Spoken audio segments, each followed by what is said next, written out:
This is Colorado coal country. I would say there were thousands of coal mines in the state of Colorado. Most are abandoned, hidden from sight, and well off the beaten path. It's a good walk. And believe it or not, close to 36 of them are on fire. Yeah, there's smoke coming out of the outcrop behind us. According to the Colorado Division of Reclamation Mining, there are currently 32 active coal fires in Colorado. You smell sulfur. It's kind of acrid in your nasal passages and in your throat.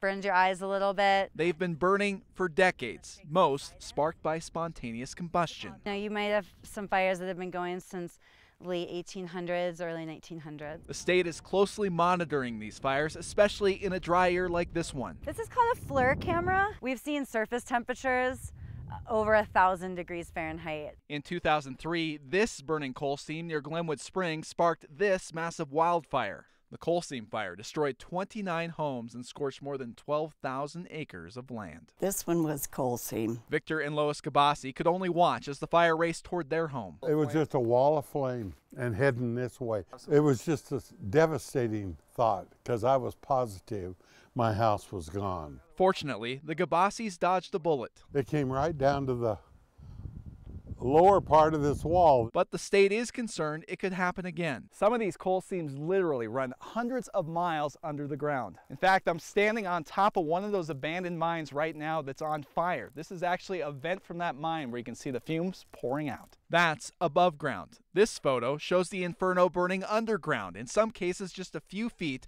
below combustible grasses and trees. It's certainly hot enough that it could burn somebody or burn some vegetation. The Colorado Division of Reclamation Mining visits each of the state's coal fires at least once every 5 years and is actively trying to put several of them out. But it's a tedious and expensive endeavor. There's a lot of ways that we actually manage the fires. I want to say we manage more than we extinguish. The only real effective way to extinguish these fires is to completely excavate the burning coal. You can also drill and grout. This is called the Wise Hill Fire near Craig.